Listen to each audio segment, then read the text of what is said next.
Hey, welcome back to my channel. And if you're new, welcome. My channel is about me talking about recovery. I'm not sponsored by NARAA. It's just me keeping it real just for a day. So if you're trying to recover, make sure you subscribe. Now I got a special guest today. Today is my dad. This is my dad, and he's gonna talk about how he got clean. So let's get busy. Yeah, yeah. I'm a grateful recovering addict.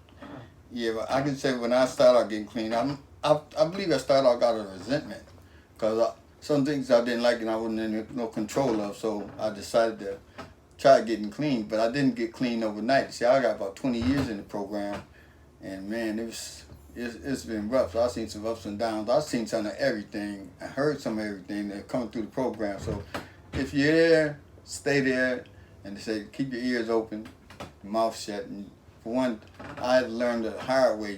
Doing step one, being powerless over any situation, an individual, not being judgmental with my fellow addicts and friends or whatever. I just learned how to walk the walk. We ain't talking about just talking the talk. You talking about walking the walk, cause that's how you living. And I'm living on a day-to-day basis, like trying to stay clean. That's my most important, and I'm staying clean not for anybody but myself. So therefore, I can rationale, I can pick and choose, and I can make rational decisions. And I can hold on to that and run with that, cause I'm not trying to be caught up in the grip, even in NA. This is a circle of addicts, so you're gonna get more than what you're looking for. But you gotta take what you need and leave the rest there, cause and you'll go home, you'll be furious, and this got more time than you, and he said this and he done that. It's just, oh man, it's a big paying place. But I learned some recovery there because I learned I was powerless over all that. Most of all, I was powerless over my thoughts and my actions. And I had to get some control of myself in order to have some kind of peace of mind to move forward. And I just stopped drinking 7 years ago. So therefore, I have 7 years clean. And I'm proud of it because I don't hang out people, places, and things with my friends that drink and stuff. And they still try me on occasion. Like try to sit a beer in front of me and all that. I'm just staying focused on what I got to do for me. It's not about nobody else. I say changing people, places, and things. I've done all that. I had to change, and I had to change. And I missed the change because I thought I was having fun, even with my drinking. I thought it was fun to drive drunk and make it home. I thought it was terrible, But I come to some life senses now, and I'm just glad to be here in the program, and have some peace of mind. Yeah. So I have a couple questions for my dad, and I want to ask them, right? So we can get real deeply. Dad, I want to ask you. First question is, how was it dealing with a family that was addicts and that wasn't recovering? Like, how did you manage to deal with that and stay clean? Yeah, my first, I live by example. You know, when I decided to take on this endeavor and look at my shortcomings, and if I wanted something to change around me, not that it would, I just did what was best for me. So maybe if people see me doing the right thing, maybe they might adapt and do the changes themselves, because it starts like show and tell. I can talk about it, but if I'm not being about it, it's just like talking to the wind. So I try to live by example. So that one of my family do it. They struggled or whatever they're going through. And that I come from that club, that Me Too club. Believe me, I've been there. I was in the Me Too club for real. Man, you ain't too much you can tell me to be this done that I haven't even tried, man. So I'm just grateful today. I could just sit back and say, wow, man, I'm coming through a whole lot emotionally, upset, anger, all those emotions that just tie me, just like nail me to a cross. I had to get within myself. My God, my understanding, to help me get through all these things and not to be self-centered and selfish. And I never thought I was selfish, but I was selfish because I really only was think about me. If it affected me and if it went the right way, we had a problem. So today I learned I stay out my own way. I just sit back and watch. Yeah, yeah. Before I even knew about the program, my dad's been my first sponsor. He's been hitting me with that Me Too, and then too when I came into the meetings, I was like, oh, you've been hitting me with recovery ever since way back. Yeah, but I didn't understand it back then. Okay, I got question number two. So I talk about this right now. I'm mentioning this to you because a lot of men are in the program, right, that have women, right, and then I know that my mom, she's a recovering addict too. It was difficult to you in the beginning. You know what I'm saying? So I just want to talk to your experience. How did you deal with it, and how did you stay clean with a woman in recovery, and a woman using, going back and staying clean? You know, that type of situation. Well, Your by the situation. grace of God, I you can see potential in people. You know, it's addicts are addicts are addict. But you know, as an individual, I could see people and I could see the change in them, but they can't see it themselves. So you have to hold on sometime. And I never forget holding on, man. It gets brutal because you know when you're dealing with an addict and you trying to say some recovery and talking about this.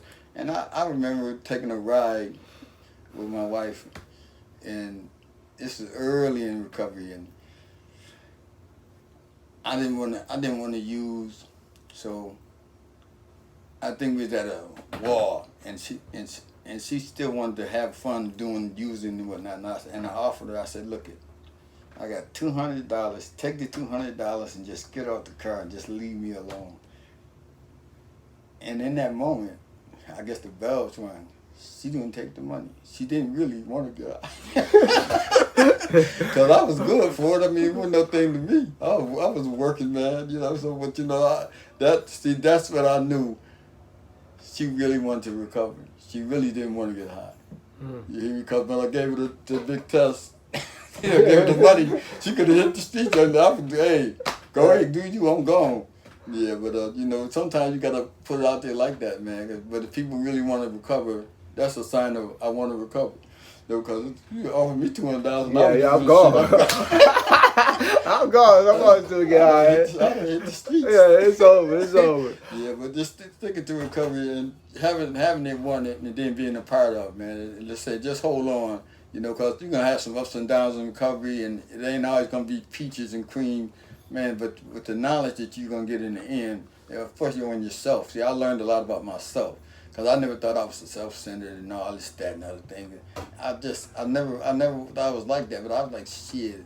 When I'm right, and you're wrong, man. You really can just get out of my face, you know. And I just have to turn that around, you know. Cause even if you're wrong, you know, I don't have to agree with you. I just give you the nod, like, okay, you know. Cause I ain't gonna go back and forth, cause that ain't nothing, you know. I just accept people where they at.